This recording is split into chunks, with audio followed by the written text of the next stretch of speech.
2014 인천아시아 경기대회를 둘러싼 문제를 해결하기 위해 인천 지역 언론인과 시민이 토론회를 열었습니다. 송도 국제도시에 재미동포타운이 조성될 계획입니다.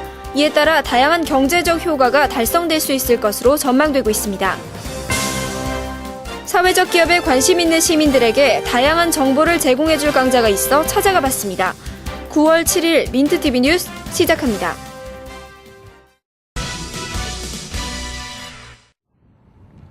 인천 언론인클럽과 인천 지역 주요 신문사와 방송사가 공동으로 주최하는 토론회가 지난 5일 인천시청에서 열렸습니다. 이 토론회는 2014 인천아시아 경기대회의 성공적인 개최를 위해 시민과 인천 지역 언론사가 함께 머리를 맞대고 방안을 마련하기 위한 자리입니다. 토론회에는 인천 지역 각계 각층의 전문가들이 참석해 대회 개최 과정의 문제들을 해결하는 방안을 제시하고 참가한 시민의 다양한 제안을 검토하는 등 건설적이고 발전적인 방안에 대한 논의를 펼쳤습니다. 아울러 이날 토론회에 자리한 송영길 인천시장은 격려사에서 대회의 성공적인 개최에 앞서 직면한 문제 해결을 위해선 중앙정부를 설득할 수 있는 논리와 위기를 극복하기 위한 화합이 가장 중요하다고 말했습니다. 이분을 모아서 중앙정부를 설득할 수 있는 논리를 같이 하나의 목소리로 만들고 다루어가는 게 매우 중요하다고 생각이 듭니다. 인천의 재정 문제와 맞물려 성공적인 대회 개최에 발목이 잡힌 현재 상황. 원론적인 문제로 해결을 지체하기보다는 어려운 난관을 극복하고 위기를 기회로 삼기 위한 지역사회와 시민의 지혜를 한데 모아야 할 시기입니다. 민트TV 뉴스 김가은입니다.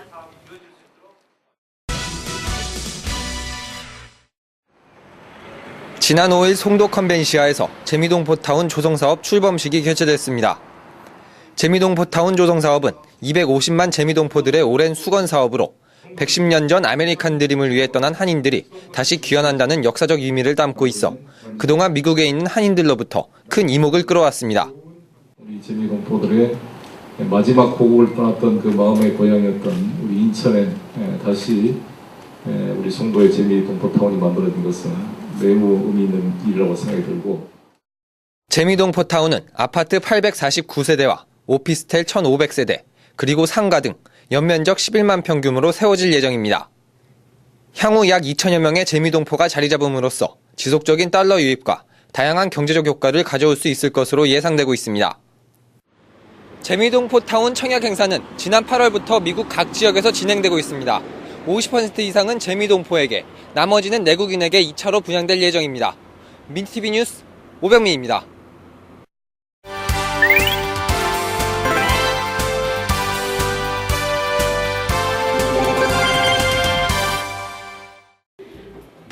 사회적 이익과 이유는 물론 일자리까지 만드는 사회적 기업.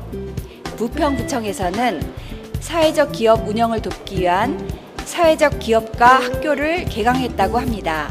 어떻게 운영하는지 가보실까요? 부평구청 일자리 기획단에서는 사회적 기업가가 되기 위한 준비 과정을 교육하고 있습니다. 과정에서는 창업과 경영, 기업 정신을 시작으로 실제 사례와 주의할 점 등을 배울 수 있는데요. 강의와 실습 및 현장 방문 등 직접 필요한 내용으로 진행한다고 합니다. 인천 사회적 기업의 특징은 다양한 업종이 운영되고 있다는 것입니다. 예술문화 분야와 청소 서비스 분야, 그리고 장애인이 생산하고 있는 제조업 등 여러 분야에서 역동적인 활동을 하고 있습니다.